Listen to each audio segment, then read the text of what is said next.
Good morning, students. Welcome back to Silver Bell School, Mansarovar, Palanpur. I am your maths teacher, Mrs. Sheetal Patel. Now, today we will start our new topic, that is like fractions and unlike fractions from chapter number 7, that is fractions. So, we are learning chapter 7 fractions. Now, our next topic is like fractions and unlike fractions. देखो आप लोगों की text book में you can see page number 147 पे you can see here कौन सा दिया है, लाइक फ्रैक्शन. तो fractions with same denominators are called like fractions. क्या बताया उसने? Fractions with same denominator. हमारे पास फ्रैक्शंस होते हैं तो जिसके डिनोमिनेटर सेम हो. देखो उसने एग्जाम्पल पे दिया है, मतलब 1/5, 3/5, 4/5. This all are like fractions. क्या बोलेंगे इसको? Like fractions.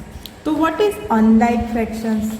तो जिसके डिनोमिनेटर अलग अलग होंगे they are called unlike fractions. Easy है ना. देखो जैसे 2/5, 3/4, देन 1/7.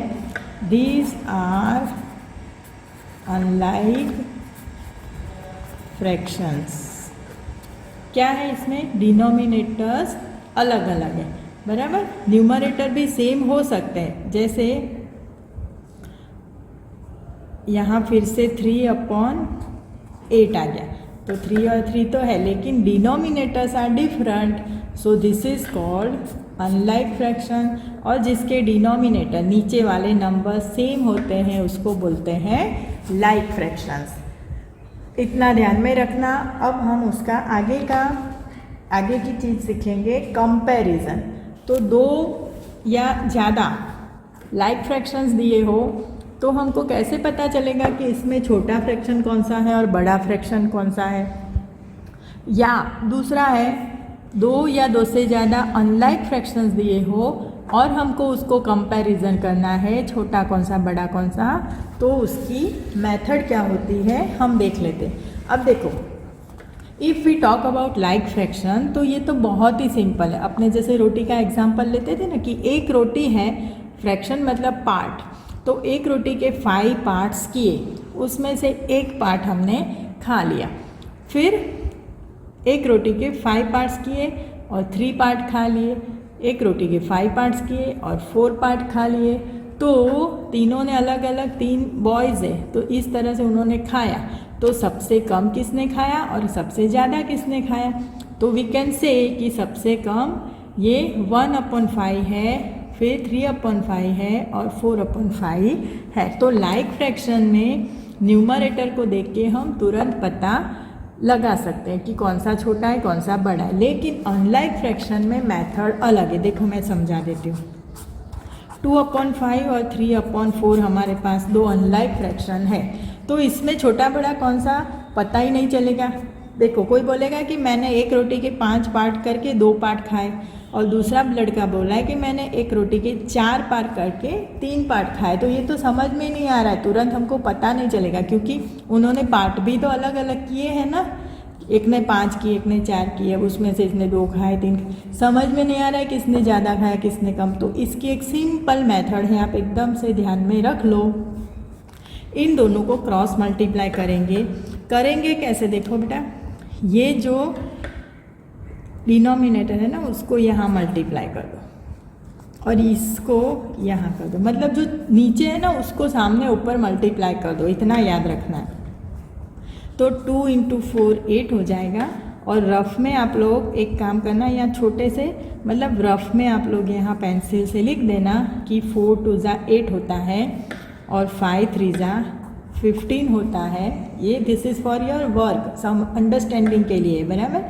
तो अब आपको समझ में आ जाएगा कि 15 बड़ा है, उसका मतलब ये वाला पार्ट जो साइड पे बड़ा आंसर आए ना वो वाला पार्ट बड़ा, मतलब 15 की साइड वाला, तो ये वाला पार्ट बड़ा है, इसने ज़्यादा खाया है, बराबर। रोटी की बात करते हैं तो वी कैन राइट, तो ये छोटा है ना तो छोटे वाली साइन इधर और 3/4 बड़े वाली साइन इधर। तो इस तरह से हम कंपैरिजन कर सकते हैं। बस ये आपको क्रॉस मल्टीप्लाई याद रखना है। क्या किया, ध्यान से देखना, ये मल्टीप्लाई करके आंसर ऊपर लिखा, इसका मल्टीप्लाई यहाँ लिखा, फिर 8 और 15 को देखा, 8 छोटा है तो उसकी साइड छोटा वाला सिंबल, और 15 बड़ा है तो बड़ा वाला मुंह खुलेगा, स्मॉलर देन ग्रेटर देन वाला, बराबर। बस इतना समझ में आ गया तो आपकी इतने सारे क्वेश्चन आपके अभी फटाफट सॉल्व हो जाएंगे। तो ये थी कंपैरिजन, छोटे बड़े की कंपैरिजन। बस तो ये टॉपिक यहाँ हो गया। और now we will start now exercise 7.4। Now in exercise 7.4 क्या दिया है, write shaded portion as fraction.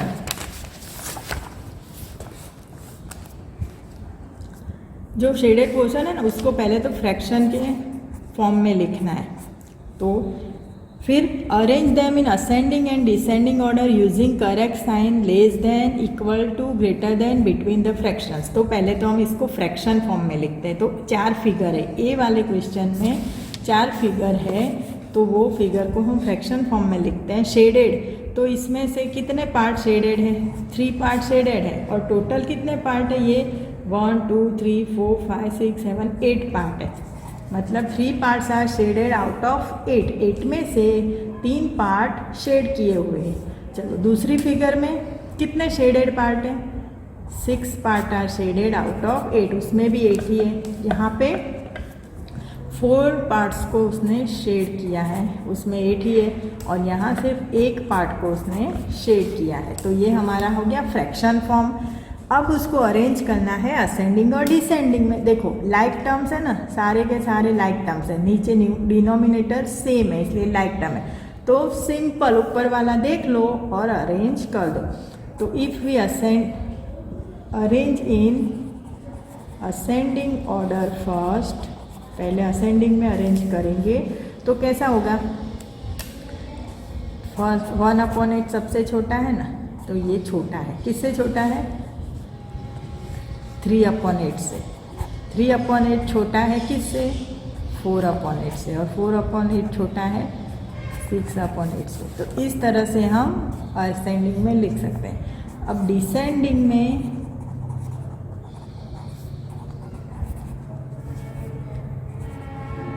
में तो सबसे बड़ा पहले ले दो, तो ये वाला पहले ले लो 6/8। अब 6/8 बड़ा है किससे, 4/8 से। 4/8 बड़ा है किससे, 3/8। 3/8 बड़ा है किससे, 1/8। तो इस ये वाली साइन कैसे रखते हैं, ऐसे ज़्यादा नंबर्स के बीच में, वो आप समझ लो बेटा।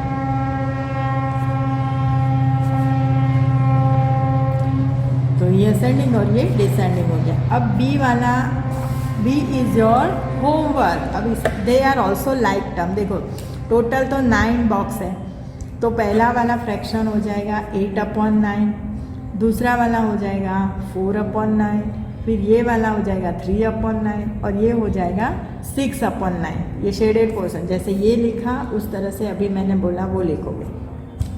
उसके बाद न्यूमरेटर को देख देख के इस तरह से आप लोग अरेंज कर दोगे, बराबर। होमवर्क है आपका, प्रैक्टिस करोगे तो बहुत मज़ा आएगा। चलो नाउ क्वेश्चन नंबर सी। अब सी में क्या है, show 2/6, 4/6, 8/6 and 6/6 on the number line. अब नंबर लाइन भी आपको आती है, देखो ये भी मैं आपको नहीं कराऊंगी, this is also your homework. याद ना हो तो आगे वाले चैप्टर में नंबर लाइन देख लेना। कहाँ बताई थी नंबर लाइन, कैसे बताई थी, याद है ना बेटा आपको, ये रही। इस तरह से पार्ट किए थे, मैंने आपको सिखाया भी था। जैसे 3/3 का मतलब 1 हो जाता है, तो यहाँ आपने 6/6 है तो वो 1 की जगह पे लिखोगे। और फिर 8/6 भी है तो वो कहाँ जाएगा, 1 और 2 के बीच में जाएगा। वो मैंने आपको सब सिखाया था, वो फिर से रिफ़र करके सॉल्व करोगे ना तो अच्छी प्रैक्टिस हो जाएगी।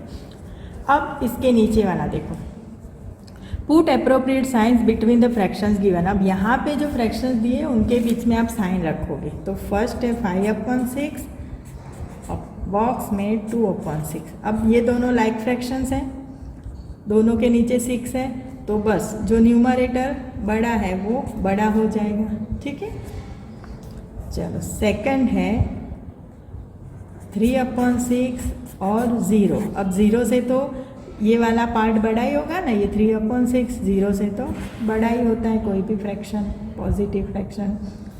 फिर 1/6 एंड 6/6। यहाँ पे भी दोनों लाइक टर्म्स है तो 6 बड़ा है, ऊपर वाला न्यूमरेटर की बात कर रही हूँ। फिर 8/6 एंड 5/6, यहाँ पे भी दोनों लाइक फ्रैक्शन है तो न्यूमरेटर बड़ा है, उधर बड़े की साइन जाने दो। तो ये हो गया आपका सी, बराबर बेटा, सी का ये वाला पार्ट। नंबर लाइन तो आप खुद ड्रॉ करने वाले हो और उसके नीचे ये लिखोगे। चलो question number 2, compare the fractions and put an appropriate sign. Okay, अब इसमें भी कुछ लाइक टर्म्स है। देखो ये 6 तो ये वाला ए वाला लाइक टर्म्स है, लेकिन बी वाला यहाँ 7 है और यहाँ 4 है, मतलब ये अनलाइक टर्म है। तो जहाँ लाइक टर्म है वहाँ तो तुम लोग डायरेक्ट करोगे। देखो ए 3/6 एंड 5/6 दोनों लाइक टर्म है, तो बस ऊपर वाला नंबर देख लो, 3 छोटा है तो ये हो गया, है ना, 5 से छोटा है। उसके बाद बी है 1/7 एंड 1/4। अब ये है अनलाइक फ्रैक्शंस। क्या है? दोनों अनलाइक फ्रैक्शन। तो क्या बताया मैंने, मेथड कौन सी बताई? Cross multiply. ये 4 को 1 से मल्टीप्लाई करके यहाँ 4 लिख दो, 4 1 जा 4, 7 1 जा 7। ठीक है, तो अब 4 छोटा है और 7 बड़ा है, तब यहाँ पे ऐसे करोगे, बराबर। चलो सी वाला 4/5 एंड 5/5, फिर से ये लाइक फ्रैक्शंस है तो ऊपर वाला नंबर देख लो, हो गया इजी। और डी वाला है 3/5 एंड 3/7, ये फिर से अनलाइक फ्रैक्शन हो गए, तो मल्टीप्लाई करो। 7 3 जा 21, 5 3 जा 15। अब 21 तो बड़ा है 15 से, तो यू बड़ा। इजी है ना बेटा, एकदम इजी है। चलो तो ये हो गया आपका question number 2।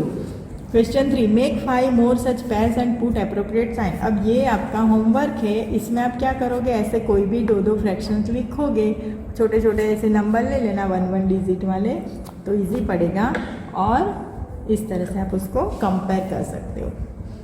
Now question number 4,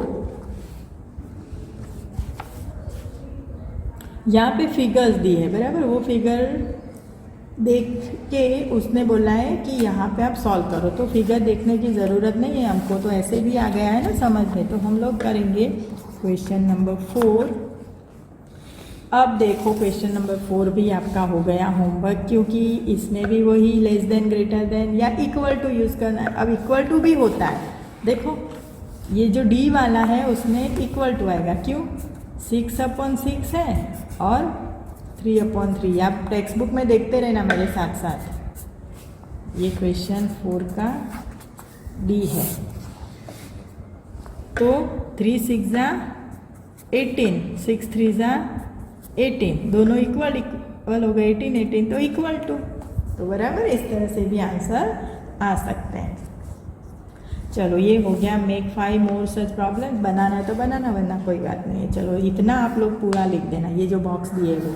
now question number 5, उसमें भी यही है, बराबर। देखो मैंने बोला था ना कि एक क्वेश्चन समझ जाओगे इम्प्रॉपर फ्रैक्शन को कंपेयर कैसे करते हैं, तो बहुत सारे क्वेश्चन आपके इजी हो जाएंगे। तो यहाँ पे भी आप देख लेना, बराबर, कि जो इम्प्रॉपर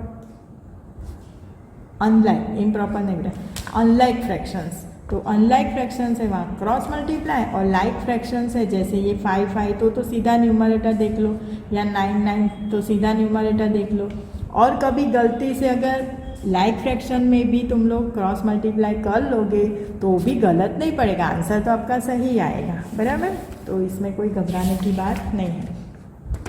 चलो ये पूरा हो जाएगा आपका क्वेश्चन 5, पीछे भी है तो आप पूरा अच्छे से सॉल्व करोगे। अब क्वेश्चन नंबर है 6। The following fractions represent just 3 different numbers. Separate them into 3 groups of equivalent fractions by changing each one to its simplest form. अब यहाँ पे कुछ fractions दिए ना, उनको simplest form में convert करना है, फिर उनके group बनाने हैं। simplest fraction में convert करोगे ना तो आपको कुछ आंसर्स एक जैसे मिलेंगे, तो उसके ऊपर से आप लोग ग्रुप बनाओगे। ये हो गया आपका क्वेश्चन नंबर 6 जो मैं करा रही हूँ।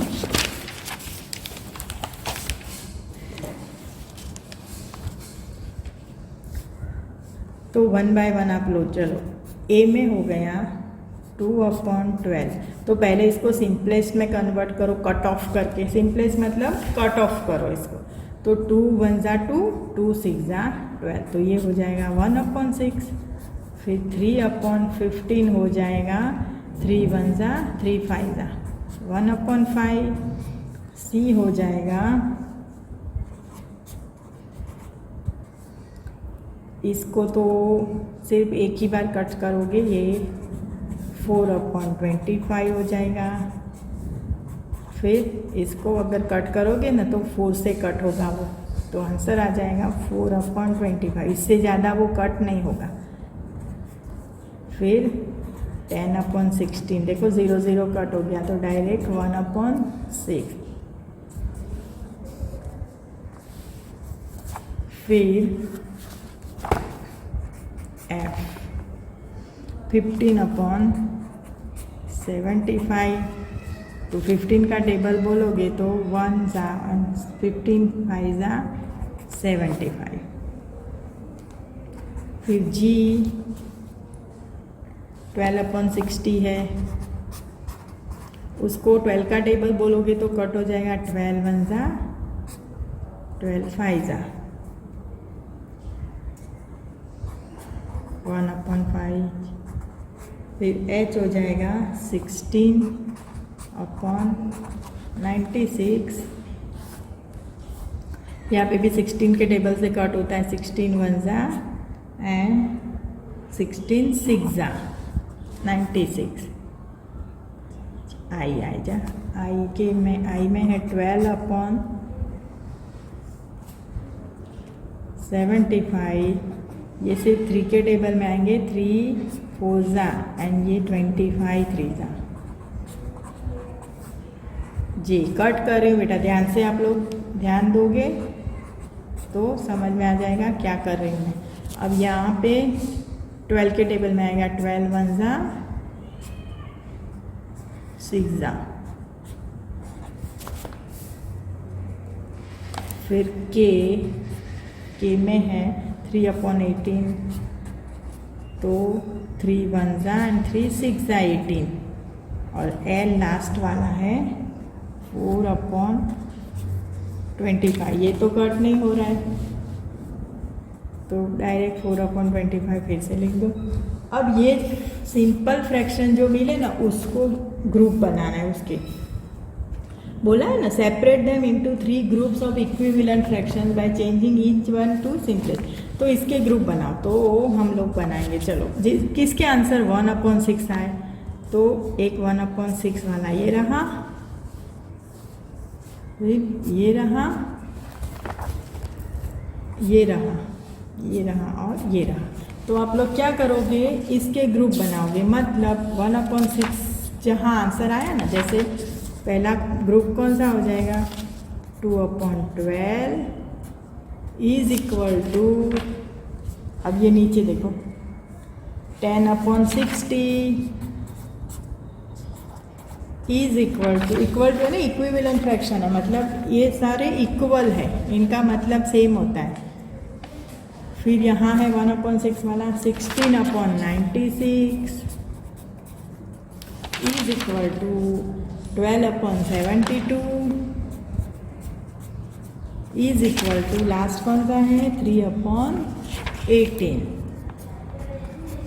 तो ये हो गए इक्विवेलेंट फ्रैक्शन। अब दूसरा कौन सा लोगे? अब 1/5 यहाँ पे कुछ नए अलग सिंबल कर दो, कुछ है ना, कैसे एरो बना दो 1/5, फिर 1/5 बस 3 है ना। तो आप लोग वो तीनों यहाँ लिख देना और फिर 4/25 4/25 4/25 4/25 4 बार 4/25। तो उसका थर्ड वाला ग्रुप यहाँ बना देना, बराबर। चलो ये इतना कर देना आपका खुद से। अब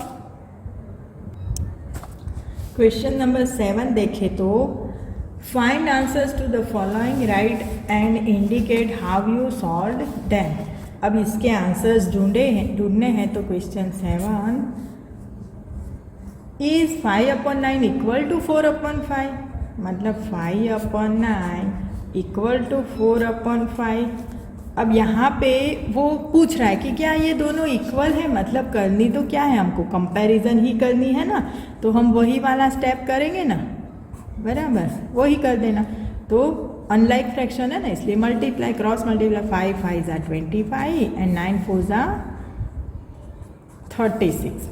अब ये 36 वाला बड़ा है तो हम लिखेंगे no they are not equal, बराबर। पूछा है कि दिस इक्वल टू दिस, तो हम लिखेंगे no they are not equal, simple. फिर सेकंड करोगे इस तरह से, तो इक्वल आए तो लिख देना यस दे आर इक्वल, ना आए तो नॉट इक्वल। तो ये हो गया होमवर्क आपका। क्वेश्चन 8 करेंगे। Ila read 25 pages of a book containing 100 pages. Ila ने कितने पेजेस पढ़े? 25 आउट ऑफ 100, क्योंकि 100 पेजेस की बुक थी, उसमें से ईला ने 25 पढ़े। ललिता, ये ईला है, ललिता रीड 2/5, यहाँ पे डायरेक्ट दे दिया ऑफ द सेम बुक, बराबर। ये हो गई ललिता। हु रीड लेस, तो इसमें से कम किसने पढ़ा, बस वही करना है हमको। अब देखो इसको हम एक बार पहले कट ऑफ कर सकते हैं, बराबर। तो कट ऑफ करेंगे तो ये हो जाएगा 25 1 = 25 4 = तो ये 1/4 हो गया। अब तुम लोग कंपेयर करो 1/4 और 2/5 को कंपेयर करो। इसने क्या पूछा है कि हु रीड लेस, कम किसने पढ़ा, तो ये है हमारी ईला, हाँ वो याद रखना बेटा, और ये है ललिता। अब कम किसने पढ़ा, चलो देख लेते। 5 1 = 5 4 2 = 8, तो 5 वाले ने कम पढ़ा। इसका मतलब लिखेंगे therefore ईला रीड लेस, खत्म, करना वही है, क्रॉस मल्टीप्लाई, बराबर। नेक्स्ट है question number 9। Rafiq exercised for 3/6 of an hour. चलो रफीक का फ्रैक्शन हो गया 3/6, while Rohit exercise for 3/4 of an hour, who exercise for a longer time. अब ये पूछ रहा है कि ज़्यादा एक्सरसाइज किसने की, ठीक है। देखो इसको कट करना है तो 3 1 = 3 2 = कर सकते हो, नहीं करोगे तो भी प्रॉब्लम नहीं, यहाँ पे भी नहीं करोगे ना, आगे वाले क्वेश्चन तो भी नहीं। लेकिन होगा क्या, जब मल्टीप्लाई करोगे ना तो बड़ा नंबर आएगा, बाकी कोई गलत नहीं पड़ेगा। तो अगर हम इसको 3/6 कंपेयर करते 3/4 से, तो ये है रफ़ीक और ये है रोहित। अब 4 3 = 12, 6 3 = 18, 12 छोटा 18 बड़ा। हमारा क्वेश्चन क्या है, who exercise for a longer time, ज़्यादा किसने एक्सरसाइज करी, तो ज़्यादा तो 18 वाले ने करी ना, तो therefore Rohit exercised for longer time.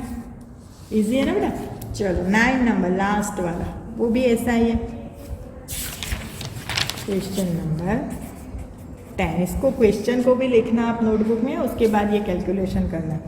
In a class A of 25 students, 20 passed in first class.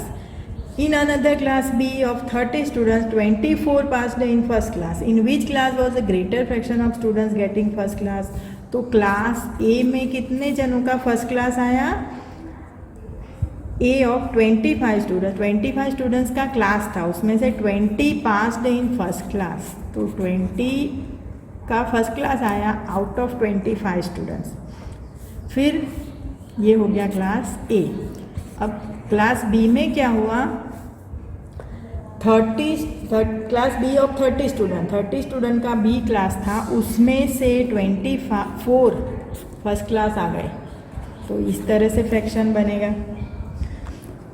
तो फिर कंपेयर करना है, क्योंकि उसने पूछा है कि कौन से क्लास में ग्रेटर फ्रैक्शन, ज़्यादा बच्चों के फर्स्ट क्लास मार्क्स आए, तो हम डायरेक्ट भी मल्टीप्लाई कर सकते हैं वो कंपैरिजन, या इधर ही इसको छोटा बना दो। तो छोटा बना के करें तो 5 के टेबल में 5 4 जा 5 5 जा, तो ये बराबर ऐसा बन सकता है। दोनों सेम ही होते हैं, इक्विवेलेंट ही होते हैं, पर छोटा करके हम करेंगे तो इजी पड़ेगा। या 6 के टेबल में आ जाएंगे, 6 4 जा 6 5 जा। हाँ, अब अगर मैं कंपेयर करूँ तो 4/5 कंपेयर करेंगे 6/5 से। कौन सा है? ये क्लास A है और ये क्लास B है, वो लिखना, वरना फिर आगे जाके भूल जाओगे कि कौन सी साइड में कौन सा क्लास था। अब इसको मल्टीप्लाई करो, मल्टीप्लाई करने की ज़रूरत भी नहीं है, ये तो लाइक फ्रैक्शंस है, तो सिर्फ ऊपर वाला देख लो, 4 छोटा है 6 बड़ा है, तो इसका मतलब क्लास A के कम आए और क्लास B में ज़्यादा आए। तो उसने क्या पूछा है? In which class was a greater fraction of students getting first class, therefore in class B students are getting first class in greater fraction, बराबर। तो ये था आपका, ये पूरी एक्सरसाइज आपकी हो गई। एक्सरसाइज 7.4 कंप्लीट हो गई। इसको मस्त अच्छे से नोटबुक में अच्छे हैंड राइटिंग में लिख देना। ओके, नेक्स्ट वीडियो में नेक्स्ट वाले टॉपिक करेंगे। Good bye.